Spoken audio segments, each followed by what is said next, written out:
Hello, addicts. You heard me right. Addicts. You, and me.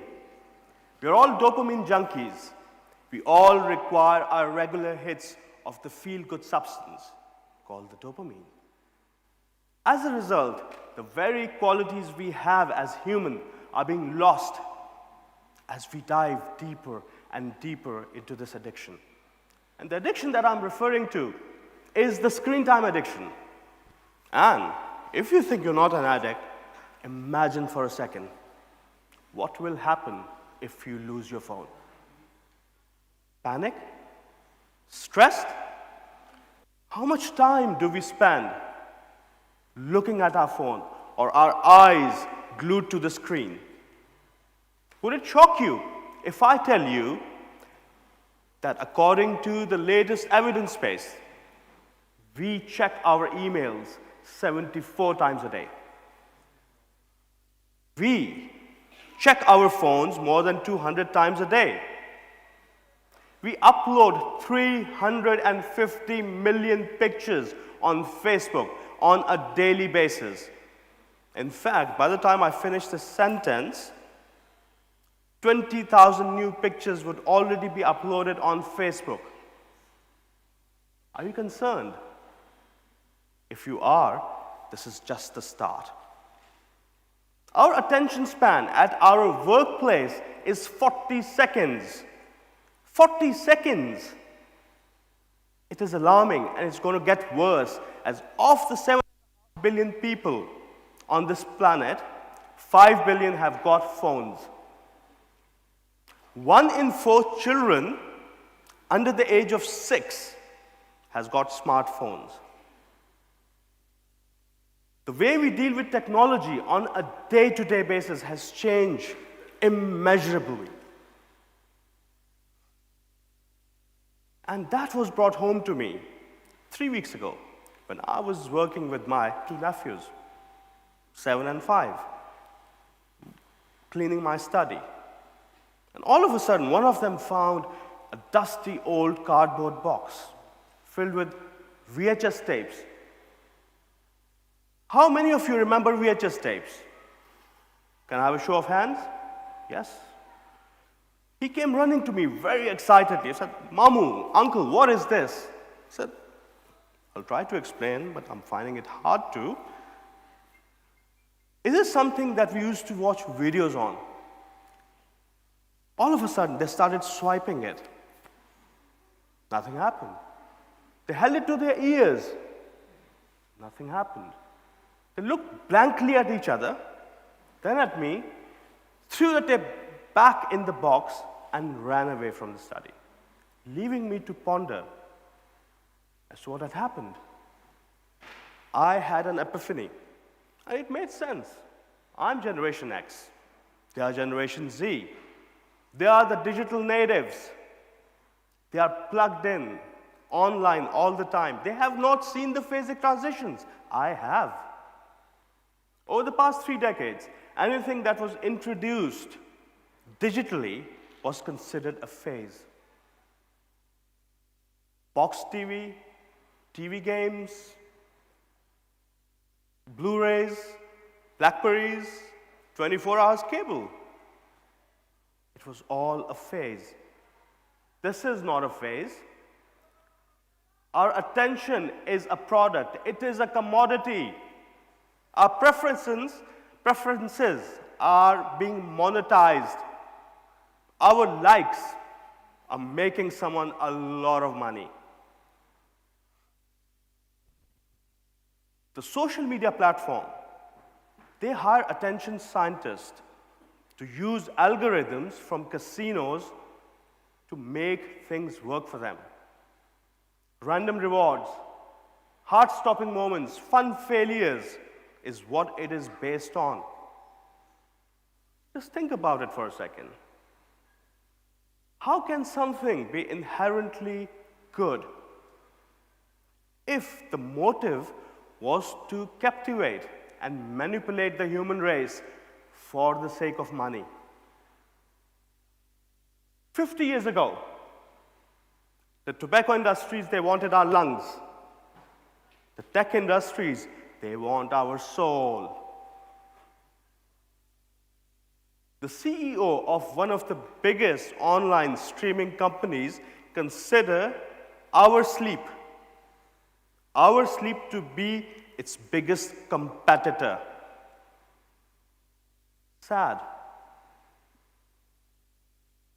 Me and so many of you in here are social media addicts and screen time addicts.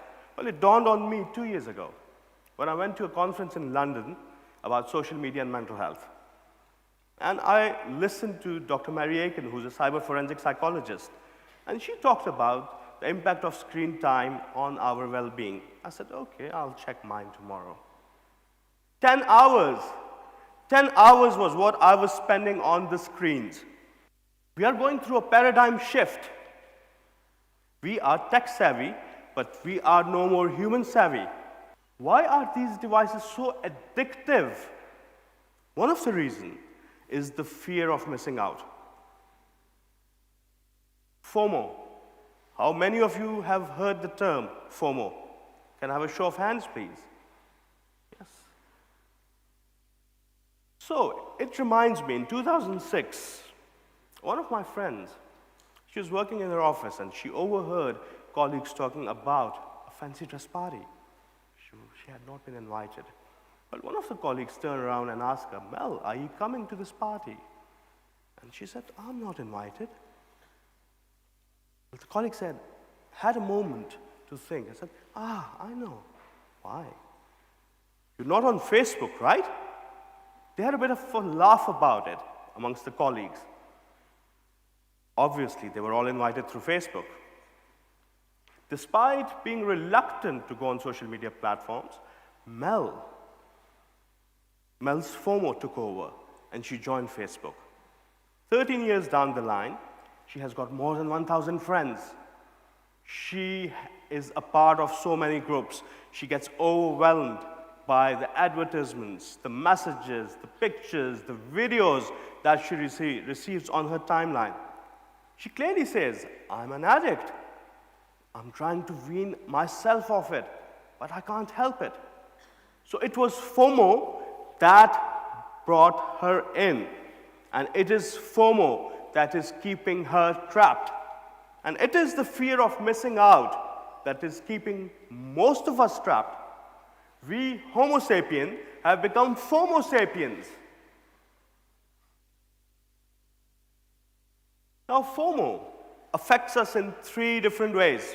Socially, we have become isolated. Biologically, our brains are changing. Psychologically, we have got mental health issues secondary to screen time use. Look at me, I'm in Barcelona. Look at me, I'm at a cricket match between India and Pakistan. Watch me, I'm going to read Alif Shafak's 40 Rules of Love. I'm playing golf. Watch me, I'm going to the toilet. Really? Do you really need to tell us all of that? And do we really need to know all of that? We're not missing out on anything, but FOMO is making us miss out on our lives. We change our profile picture. We look for validation from people that we do not even know. We spend hours on these social media platforms validating people's lives, and in the process getting ourselves validated, not realizing that every time there's a ping, there's a vibration, there's a like, there's a tag, there's a share, it releases the same feel-good substance called the dopamine. And this is how the short dopamine loops are created. And this is how we become captivated and become addicted and dependent on these devices. You take a picture of yourself in an amazing outfit. You just plaster it on social media profiles. You keep on checking your phone every 10 minutes. How many likes have you got? After 10 hours, you're hit by FOMO. Only 6 likes? My last picture got 300 likes in like 2 hours. What has happened? Why are people not looking at me? Why Why they are not commenting on me? Why they're not liking me? Self-doubt kicks in. We are hit by tsunamis of FOMOs on a daily basis. An amazing landscape, a beautiful selfie, people sitting on the beach. All we see is a snapshot. We do not know the journeys, we do not know the background stories. We go for a vacation with family. We're so busy spending our time taking photographs and uploading it on social media platforms that we forget to do the most basic thing: create memories and upload it on the biggest hard drive ever created, your brain.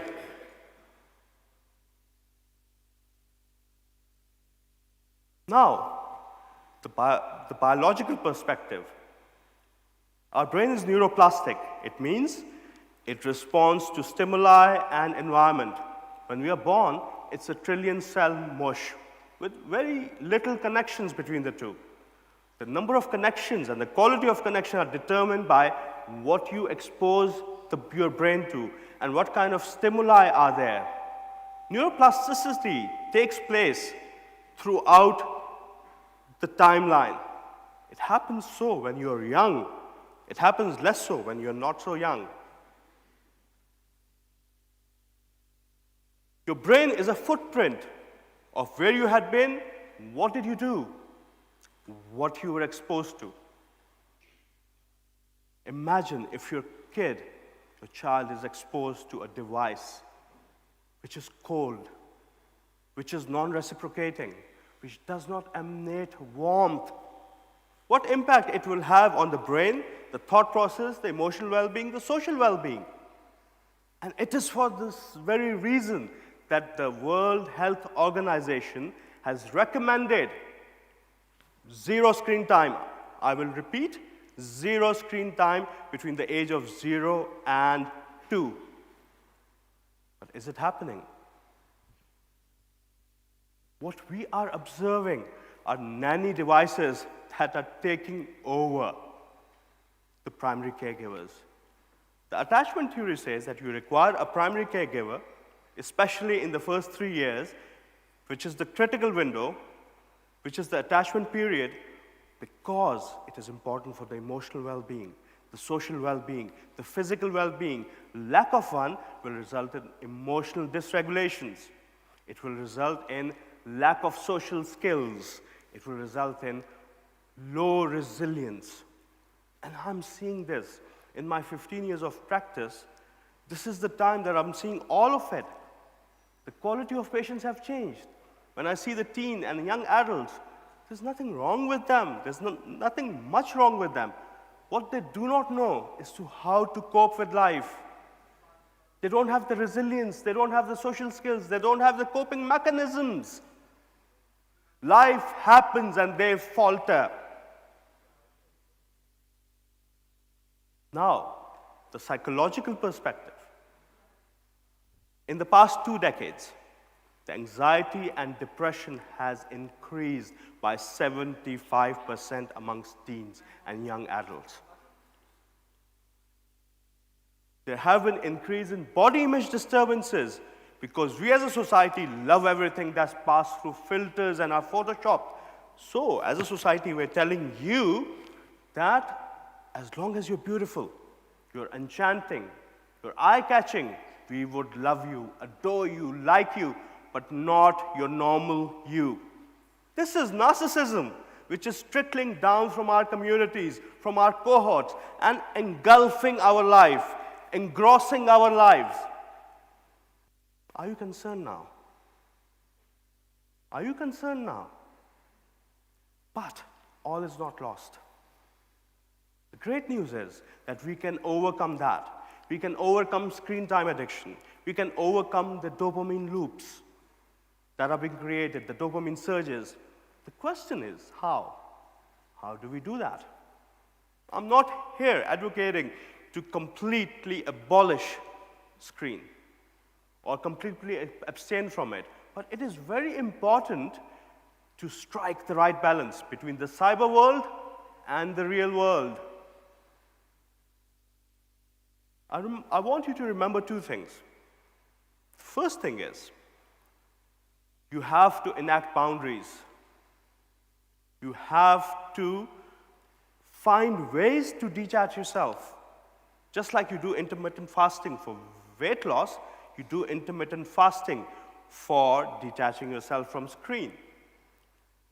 You minimize the use in public spaces, bedrooms, living rooms. And when you get time, and when you're detaching yourself, invest that time in people around you, nature and family. Now the second thing is, we feel that brain is at its creative best when we are occupied, when we have so many things to do. Wrong. Brain is at its creative best when we are not doing anything.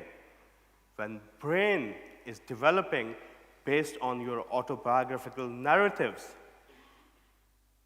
It is developing because you have got experiences and you're reflecting on it. And that is why the most remarkable discoveries or ideas that were coined happened when we were not doing anything. The eureka moment happened when somebody was in a bath, and the aha moment of the dropping of an apple happened when somebody was sitting under the tree doing nothing. So, doing nothing, getting bored, and detaching yourself and having me time is, after all, not a very bad idea at all. You should do it from time to time. How will life be if you had less time to worry about missing out and have more time out? What might happen if you just detach and do nothing for a change? What can possibly go wrong if you space out? Be creative, be innovative, let your human strengths flourish. So, my fellow addicts, yes, you, and you, I challenge you to let go of being FOMOsapiens and be Homosapiens. Let's be humans once again. Thank you very much.